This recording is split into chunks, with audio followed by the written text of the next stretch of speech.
There are a few scenes in here that are forever burned into my brain, involving bugs and other things. I am there for the drama. And I was like, ooh, like I felt itchy as I was reading it. Felt like I had to like take a shower or something. Hi, welcome to my channel. If you're new, welcome back if you're a subscriber.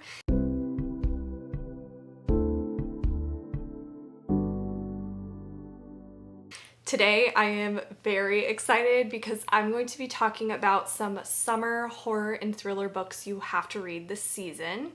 So I own quite a few of these and have read most of them. I'm going to insert a few little ones that I haven't read that are on my TBR, but I don't know if you know this about me, but I am a huge seasonal reader. So when it is summer, when it is sunny, I need those summer vibes. It's just an aesthetic. I need it.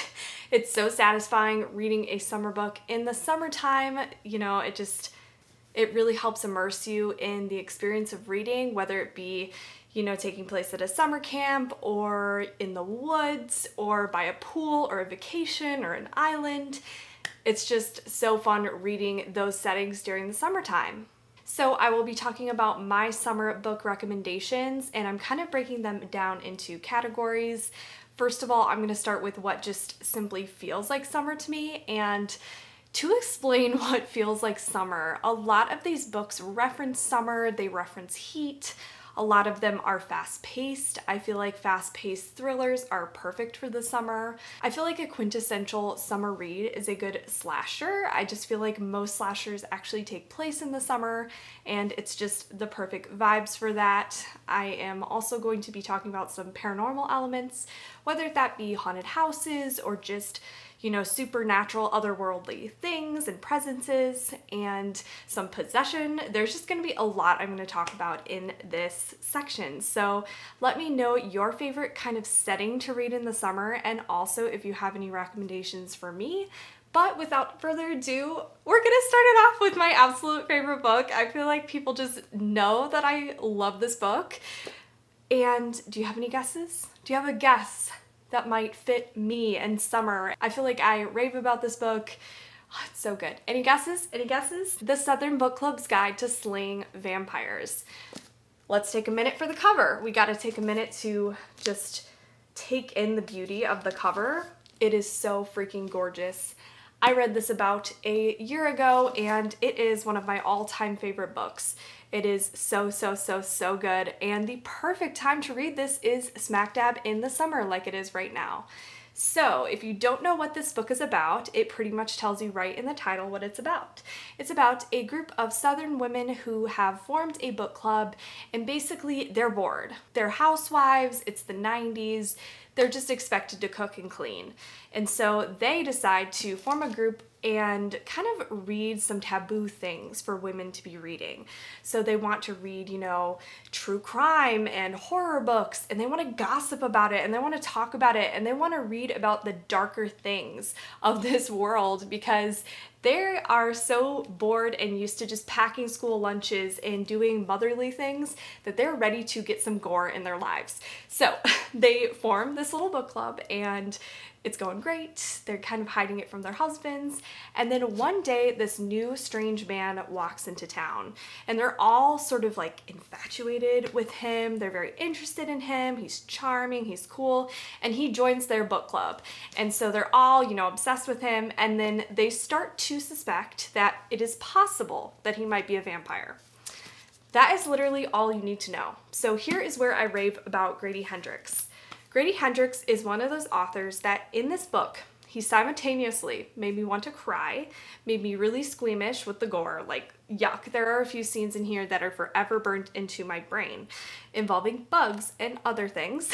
So he has that gross element in his books, but he also has that heartwarming undertone, and oh my gosh, he is also hilarious, like so funny. I crack up while I read Grady Hendrix books, and this one in particular was just hilarious. He has a way of combining all these things together and putting them in a blender, making a smoothie, and it is so good. So please read this one. Give it a shot. It's so funny because this one I actually almost DNF'd. I don't know what I was thinking, and I'm so glad I pushed through it because it does start off a little bit, you know, setting the tone, setting the backdrop, and not much action happens right away.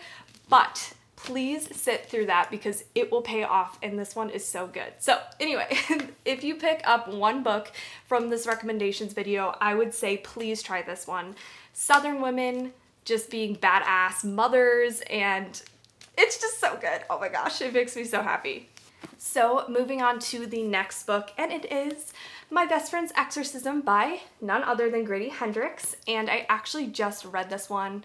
I listened to it on audiobook, and this was the perfect summer read for me. First of all, I really want to recommend the audiobook. The narrator was so good. She brought out so much emotion and really set the tone for this one. And setting the tone in Grady Hendrix books is so important because they're filled with humor and sarcasm and just so many things that translate so well into listening to it. And this book is basically about a group of girls, they're best friends, but specifically two best friends. And it follows them, and they decide to take some LSD and go skinny dipping and have this kind of like wild night for the first time. And one of them disappears, and when she comes back, she is not acting normal, and things are going really weird. She's just not acting normal at all. Her best friend is really worried, and they think that she may be possessed. So this is a very coming of age, heartwarming story, but there are also some disturbing, horrifying parts that really creep up on you, and I feel like Grady Hendrix does that just so well with his writing style. He's really skilled at that, and there is a lot of humor, a lot of 80s references, and I just can't say enough good things about this one. I will say I didn't like it quite as much as the Southern Book Club's guide, but this is a close second to it because it was just so much fun. Also, I'm obsessed with kind of this retro cassette tape. It's so cute. I want to frame all his covers and want to own all of his books. And again, this one was so touching and heartfelt, which is just so great to get in horror novels, and Grady Hendrix is just a master at doing that. The next one I want to talk about is Brother by Ania Ahlborn, and I don't have this physically, and when I read it on my Kindle. And this one is about a family of serial killers, and they are also cannibals, and they abduct their victims and eat them, obviously. And basically one of the brothers ends up falling in love with a girl who fits their typical MO. And so it's about his struggle to figure out if he wants to keep living this way like his family does, or if he kind of wants to pursue his feelings with this girl. And this one is super unique and interesting. I will say the gore is a lot sometimes, so look up those trigger warnings. If you feel a little bit squeamish about cannibalism and such, you may want to avoid this one. But I love Ania Ahlborn's writing style. Her endings are always intense, and I'm not gonna say if they're happy or sad, but they are something. So I would recommend this one if this sounds interesting to you, and you definitely feel the heat in this one. It takes place sort of in this cabin out in the middle of the woods, and it's hot, and it really gives me Texas Chainsaw Massacre vibes. So yeah, check this one out in the summer if you want a good summer horror book. The next book I want to talk about is one that just came out, and it is The House Across the Lake by Riley Sager. And if you've been on my channel for a while, you know I really love Riley Sager. He is one of my favorite authors of all time. I actually did a video ranking and reviewing all of his books, except the most recent one. I did it last year, so I'll link that above if you're curious. And spoiler alert, this one is probably my least favorite one of his. But I still want to recommend it because I know it's going to be super divisive, and some people actually may love this. I know some people actually do, and then some people hate it. I didn't hate it by any means. I just didn't love it. I liked his other work better. But this one is about a woman who is trying to escape her negative press, and she goes to her family's lake house in Vermont, and she's sort of bored and sitting on her porch, and she gets really obsessed with the couple who live across from her, and she starts watching them. They seem to have this very enviable and glamorous lifestyle, so she starts watching them. She actually befriends the wife, and you know, they become friends, they start talking and meeting up with each other, but one day the wife goes missing, and she's determined to figure out what happened to her, and she uncovers some disturbing truths. So what I want to say about this one is if you do not like unreliable narrators, skip this one for sure, because She is an alcoholic, so a lot of drinking is happening in this book, and I also will say that the plot twist is very unpredictable, and it went a totally different direction than I was anticipating for this one. So if that's something you're into where you definitely can't guess the plot twist, then check this one out as well. And I will say you can definitely tell it was very inspired by Rear Window.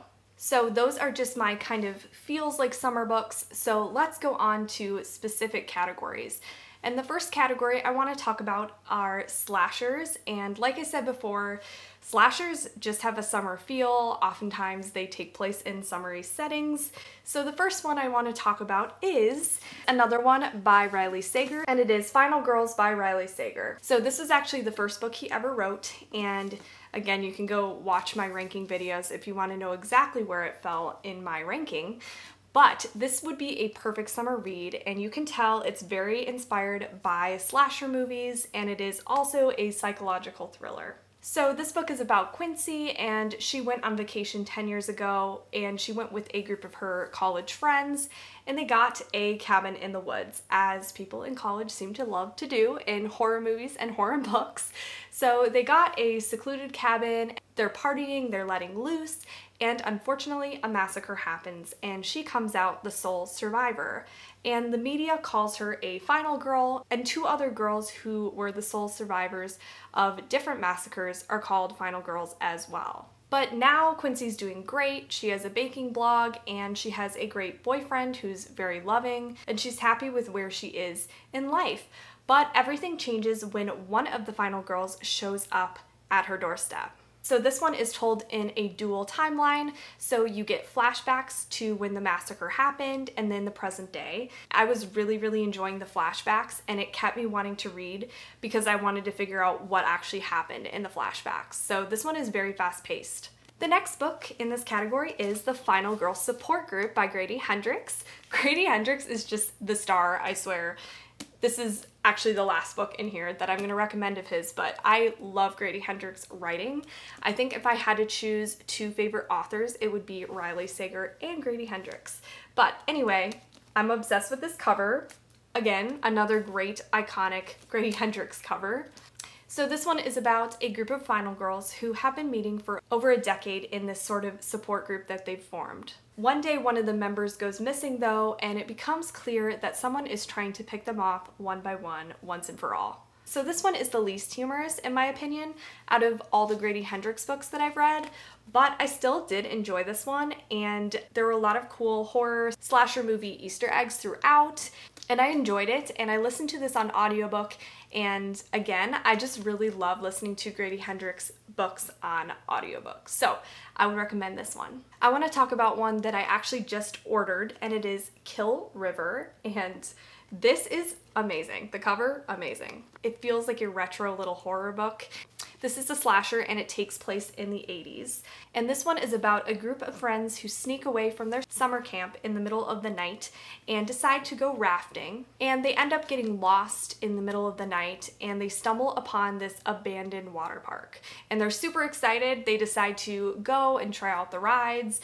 They obviously won't have any lines because it's abandoned, and they're having the time of their lives. But one of them disappears, of course, and it becomes clear that someone is trying to pick them off one by one, and they are trapped inside the park. So first of all, I just want to say, why do people in movies and books always think it's a good idea to go to somewhere abandoned and use rides? Like, the first thing I'm thinking about is they will malfunction. But I'm really happy that characters in books and movies do this because I love watching, this trope happen. But I just think it's so funny. If I were in this situation, I am already scared of water parks because I feel like I could get trapped in the slide. That's like a big fear of mine, or trapped just in the ride in general. I'm also really scared of rides at amusement parks malfunctioning. I was totally fine when I was a kid. Like, I never thought about that kind of thing. But as I get older, I just get more and more anxious about lots of things, let's be honest. But I think about that all the time. But anyway, that is a tangent. This sounds amazing. I'm so excited to read it. I actually may read this one for Summerween. We'll see. But it looks fun and retro, and it looks like a straight up slasher, which is perfect for summer. So the next category is the woods. So I chose this category because I think it's perfect for summer since a lot of people do backpacking trips or camping trips during the summer, me included. I've never done a backpacking trip, but I do camp and I'm actually camping soon with my family. I'm very excited about it. So the first book in this category that I'm going to talk about is The Woods Are Always Watching by Stephanie Perkins. And this one I had the most fun time reading because I read it while I was camping with my husband, and it just enhanced the experience so much because we were reading it on audiobook in the tent. It was kind of spooky at night, and it was just a really fun experience. And if you can see, this is a pretty short book, so it would be perfect to take with you camping, or if you're just hanging out outside trying to read one afternoon, it's the perfect book for you. And this is YA, but it went surprisingly dark, which I really appreciate because sometimes I feel like I don't like YA as much because it doesn't get as disturbing, but this one was pretty disturbing and went there. So this one is about two best friends, and it's their summer before college, and they're going their separate ways for college. And they want to take one last trip to kind of reconnect and have a fun experience before they go their separate ways. So they decide to do a backpacking trip in a forest, and it's remote, and neither of them have ever backpacked before. They have tensions between them too, so it kind of starts off a little rocky.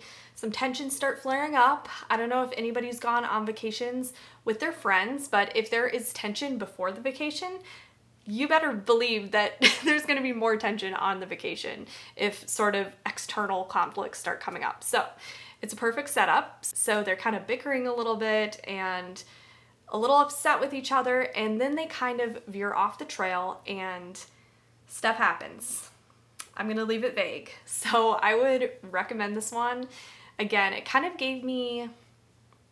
See, I don't really want to say the subgenre because that would be ruining the twist. It could either go paranormal or slasher. I'll let you kind of see for yourself. And then I want to talk about Just Married by Kiersten Modglin. And this one is perfect because it's about a couple and they're going on a honeymoon to this remote cabin in the woods. And they get there and it's super romantic. There's like a hot tub outside and they're gonna have a great trip, honeymoon, and then it becomes clear that someone is watching them. And it sort of has a bit of a home invasion vibe, and I would highly recommend this one. It has some good twists in it, and also it really freaked me out. I was reading this with some spooky kind of cabin ambiance, and I actually got freaked out. I was reading it alone, and that kind of thing doesn't happen a ton with me. I usually don't get that freaked out, even if I'm alone, but this one definitely did it. And it has some horror elements. It ultimately is a thriller, but I would highly recommend this one. I think it's overlooked a lot of times, and I wanted to suggest it to you all for the woods category. All right, so what would summer reading be without reading about a summer camp? And my number one recommendation for this one is The Last Time I Lied by Riley Sager. This one is so good. I love this so much.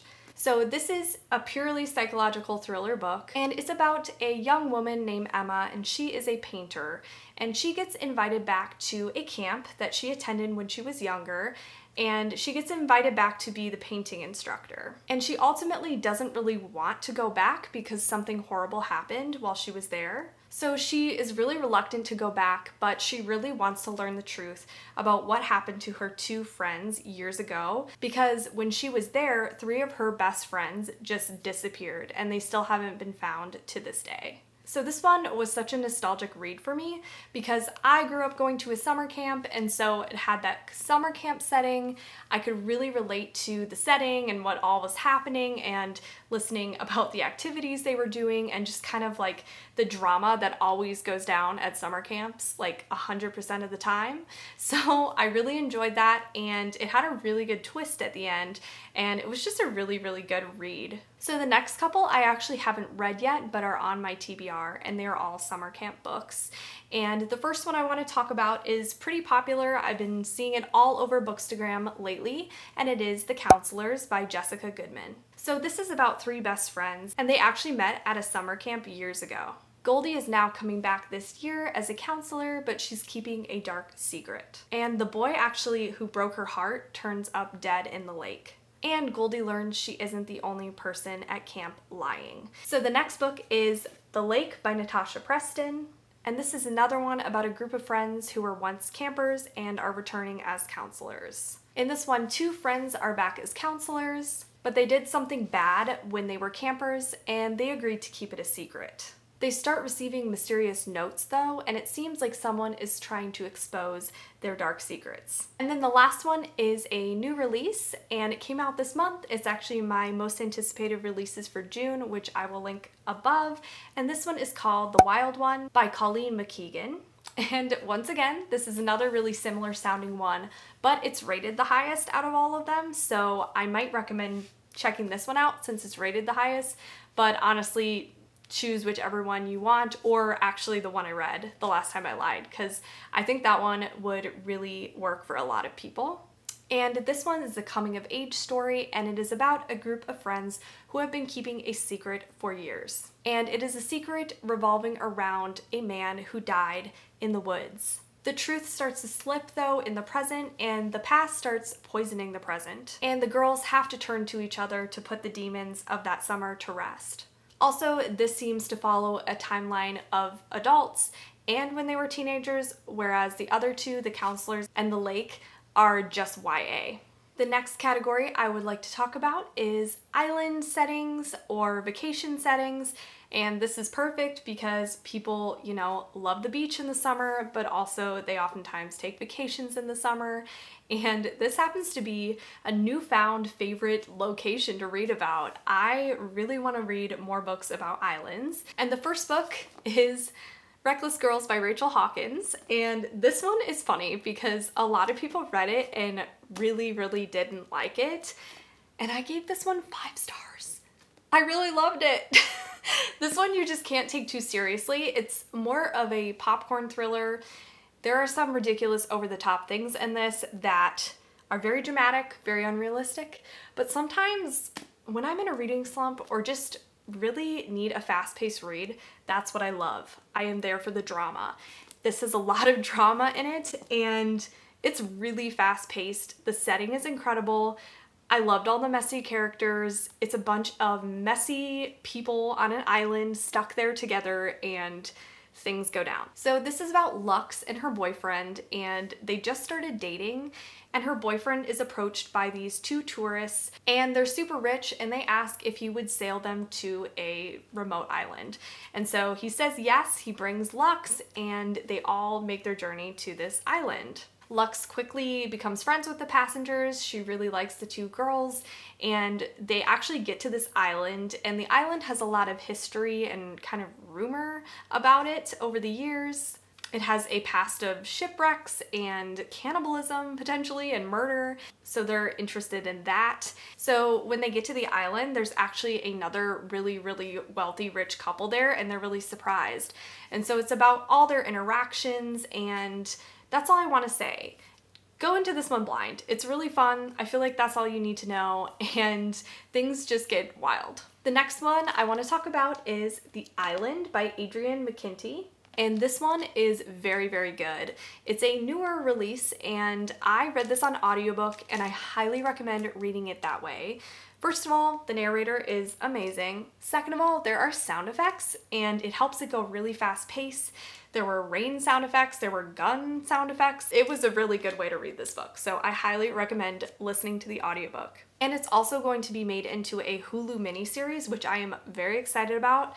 I love when they take books I really enjoy and make them into miniseries, because then I always get to compare what they took out or kept in, or if it's, really accurate to the book or not. I just really enjoy that, and I think that this one will translate really, really well to TV because of the location and the storyline.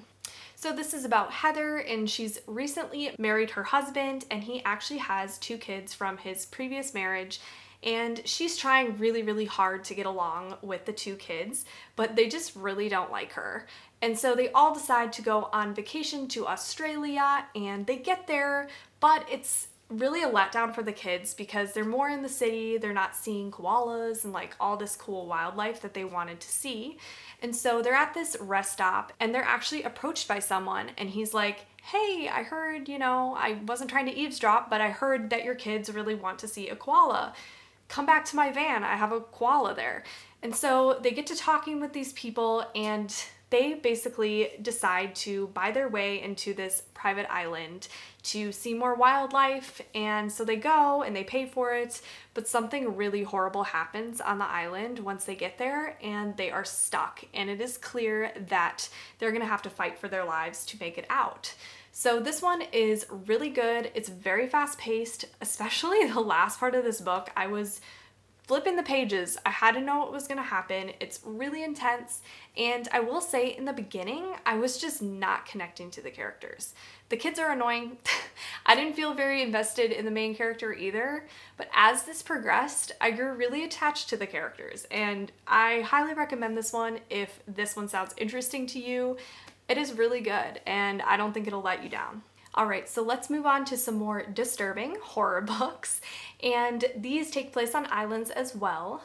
So the first book is The Troop by Nick Cutter, and this one has huge trigger warnings in it, so please check that out.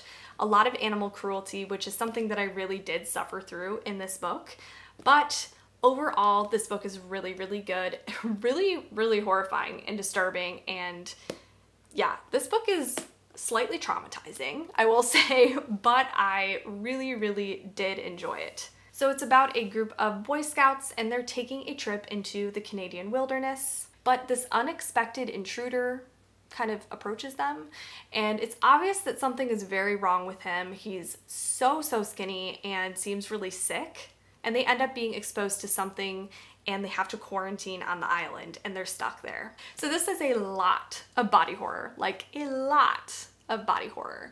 And I was like, ugh, like I felt itchy as I was reading it. Felt like I had to like take a shower or something. It really, really, really gets under your skin and is, yeah, it's a lot. If this sounds fun to you or enjoyable, like it did to me, I would recommend this book. And something about the fact that they're kids in this book makes it even more horrifying. The next book I do own, but it's sort of stuck here. I didn't want to take out all my books from this level, but it is The Ruins by Scott Smith. And this is about a group of friends going on a trip to Mexico together. And while they're there, they actually run into some other tourists and they make friends with them. But one of the brothers disappears and they decide to try to go find him. And so they venture into the Mexican jungle and they end up getting to this ancient ruin site. But once they get there, they actually become trapped and are fighting for survival. So I wasn't a huge fan of this one, but I will say that it definitely leaned into the sort of scorching heat and starvation and hunger. And this one has a lot of body horror as well. So this would be a perfect read for you in the summer too. And I wanted to recommend it because I know a lot of people really, really like it. But if I had to choose between this one and The Troop, I definitely would choose The Troop, but that's just a personal preference, but I wanted to mention this one. A couple ones that I haven't read that I want to get to are Paradise Club, and this is by Tim Meyer, and this is another islandy setting, but it's also a slasher, and it's about a group of people who are vacationing at this resort, but then they have to fight for their lives because someone is trying to kill them all. Also, another one I really want to get to is The Missing by Kiersten Modglin, and this one is about a group of strangers who get stranded on an island, and they have no idea who to trust, obviously, because they're all strangers, and someone is hiding a secret. And then really quick, a few more islandy setting books that I haven't read yet, a couple YA ones. Wilder Girls, cover alert, look at how beautiful it is. And this is a sapphic horror novel about a group of girls who are quarantined on an island, and it has a lot of body horror, I've heard. And I've also heard it compared to Lord of the Flies. A new release that I'm very intrigued by is called Never Coming Home, and this one is by Kate Williams.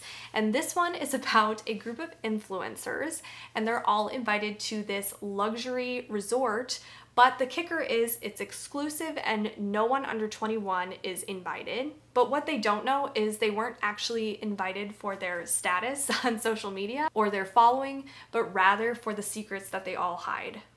and someone is planning to get revenge on them.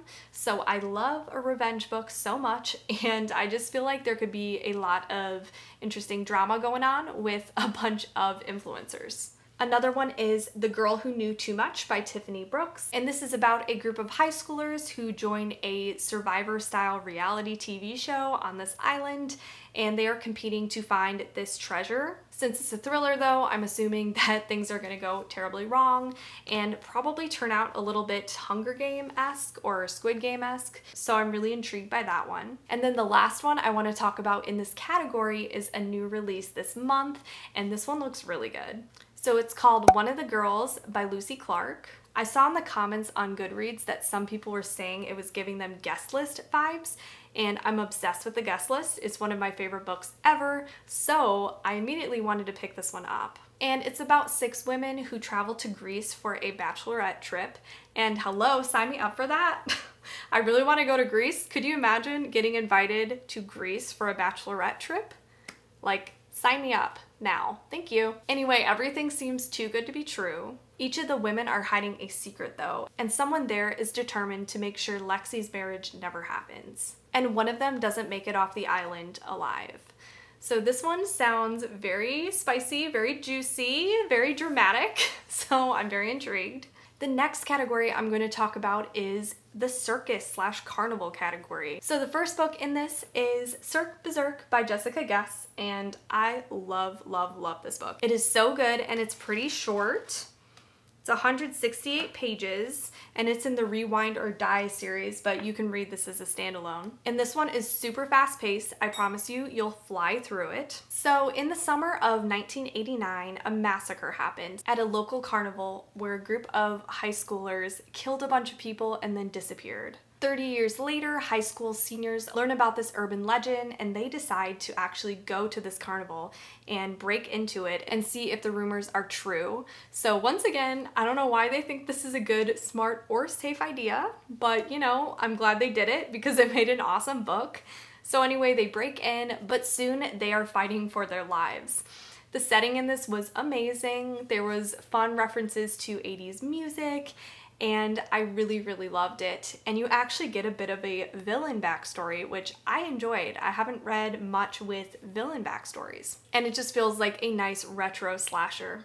I want to recommend Wonderland by Jennifer Hillier, and this one wasn't as scary to me. It's more of a crime story, but it does have that carnival atmosphere, so I still wanted to recommend it in this category. So this is about a small town amusement park that has a dark history of disappearances. And there is a detective new in town, and she is determined to catch the killer that is responsible for killing a teenage employee and hanging him up on the Ferris wheel. And more dead bodies turn up. So like I said, this really follows more of the detective element of it, but it does have a carnival atmosphere, and some parts I really enjoyed with that carnival atmosphere. This one I have not read yet, but I am looking forward to, and it is Joyland by Stephen King. And this is about a college student who works at a carnival, and that's kind of all I know about it. I don't know if it's a slasher or what, but I would assume so. And it doesn't look very long, which is nice because a lot of Stephen King books are very long. It's only 283 pages, so I hope to get to this one. I might actually try to read it for Summerween this year, but we'll see. And this one also has a retro vibe because it takes place in the 70s. And then I just had to mention Hide by Kiersten White. This has not been getting great reviews, but I still may give it a try. I've heard that it really reads like a YA book, even though it's marketed as an adult book. So check this out with your own discretion because, again, I've heard negative reviews, but I saw on Goodreads some people are liking it, so I wanted to mention it. And it has a carnival setting. All right, the next category is paranormal books or haunted house books. And the first one I want to talk about is actually a middle grade book, and it is Mine by Delilah S. Dawson. And this was my first ever middle grade horror book, and it left me wanting to read more of them. So recommend in the comments if you have some other ones that you've loved, but I had to mention this one. This one is a perfect summer read because it's about a girl who moves to Florida, and they're kind of moving there for a fresh start. She's sad about moving, and they move to Florida, and it is really, really hot and muggy, and you really feel that atmosphere in this book. So it's perfect for summer. And she's moving there, and everything is kind of gross in the new house. The former owners were hoarders, so they're cleaning out the house, and she starts to experience some paranormal activity, and she sees the ghost of the girl who used to live there. There's also a swamp nearby, so again, it's perfect for the summer, and it's a really fast read. And there's actually some creepy imagery in here, surprisingly so. It ends happy, which makes me happy. Sometimes you want horror to end nice. And throughout the book, you are waiting to hear the incident that made the parents want to relocate, because you know it's about something the kid did, because she always talks about how they're upset with her, and it keeps you wanting to read till the very end. So let's move on to the paranormal books that are on my TBR that are perfect for the summer. And When the Reckoning Comes by LaTanya McQueen would be a perfect summer read. So this is about a Black woman who returns to her hometown for a plantation wedding. And this is the wedding of her old best friend, but she's distanced herself since then, and she kind of has a hard time deciding if she actually wants to go to the wedding, but she ends up going. And horror starts to ensue as she reconnects with the blood-soaked history of the land and the best friend she left behind. So I heard that this one is a very slow burn novel, very dark and disturbing, but I've heard really, really great things about it, and I think the summer would be the perfect time to read this one. And then for the last two books, Ghost Summer by Tananarive Due is a short story collection, and this would be perfect for the summer. I mean, look at the title. And then The Elementals by Michael McDowell is one I really want to get to. And this is a haunted house novel that takes place in the summer. So those are all my recommendations for you for summer reads, and also some of the books that are on my TBR that have summery vibes. Please let me know which one sounds the most interesting to you, or if you've read any of these, if you've loved them, if you've hated them, let me know. And that is all for this video, and I can't wait to talk to you all very soon. Bye.